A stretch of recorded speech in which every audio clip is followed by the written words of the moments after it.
Hi అండి, welcome to GS రుచులు. ఎలా ఉన్నారు? బాగున్నారు అందరూ? నేను కూడా బాగున్నానండి. ఈరోజు రెసిపీ వచ్చేసి పెసరపప్పు అండి. ఇది సాయి పెసరపప్పు నానబెట్టుకున్నాను. సాయి పెసరపప్పుతో పునుకులు వేసుకుందాం. ఇది నేను 3 అవర్స్ నానబెట్టానండి. ఇందులో 1 ఇంచు అల్లం ముక్క, 3 పచ్చిమిర్చి వేసుకున్నాను. ఇవి మిక్సీ పట్టేసుకుందాం. ఇందులో వాటర్ పోయకుండా గట్టిగా మిక్సీ పట్టుకోవాలండి.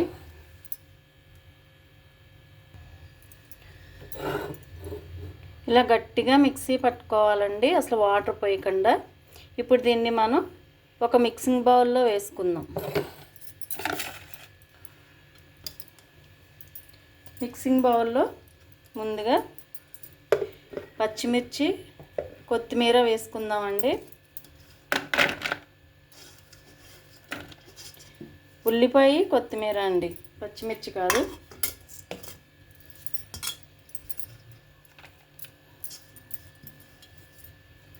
కరివేపాకు ఉంటే అది కూడా వేసుకోవచ్చండి. జీలకర్ర,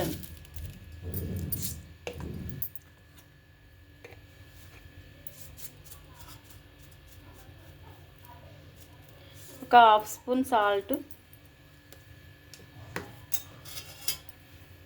ఇవన్నీ కలిసి ఒక్కసారి కలిపేసుకుందాం.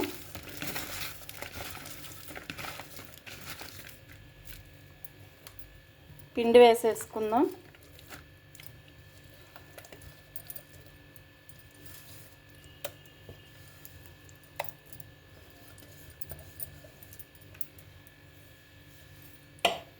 పిండి అంతా కూడా కలిపేసుకుందామండి.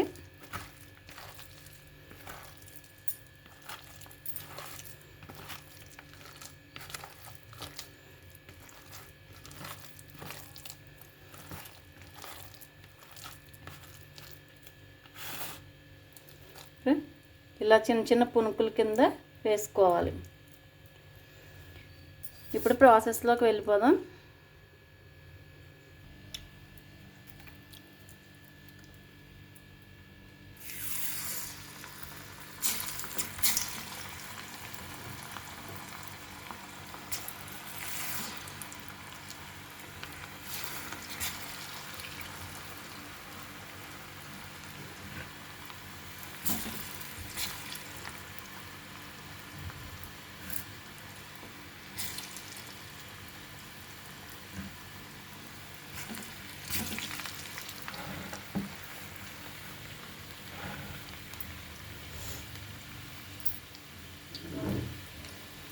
వెంటనే కదపకూడదండి.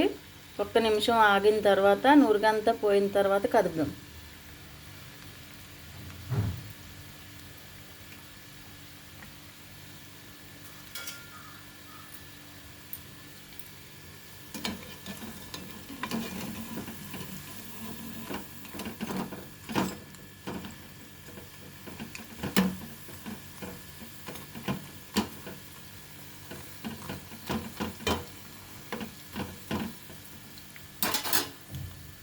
వేగడానికి ఒక 2 మినిట్స్ పడుతుందండి.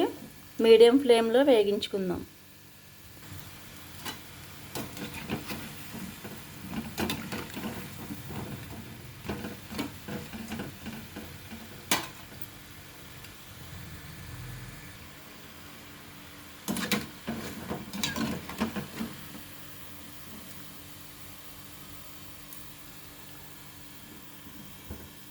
గోల్డెన్ బ్రౌన్ కలర్ వచ్చే వరకు వేగించాలండి. వేగిపోయి తీసేసుకుందాం. ఇంకా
స్టవ్ కట్టేస్తున్నానండి.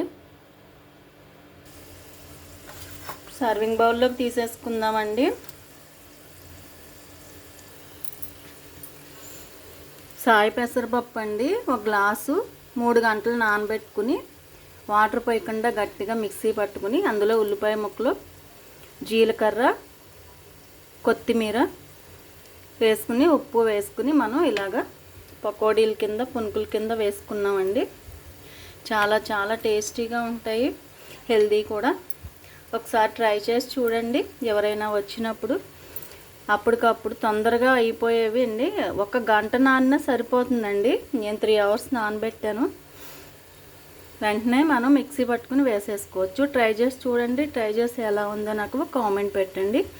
అలాగే వీడియోని లైక్ చేయండి, షేర్ చేయండి, సబ్స్క్రైబ్ చేసి నన్ను సపోర్ట్ చేయండి. ఇప్పటి వరకు సపోర్ట్ చేసిన ప్రతి ఒక్కరికి హార్ట్ఫుల్ థ్యాంక్స్ అండి. Thank you.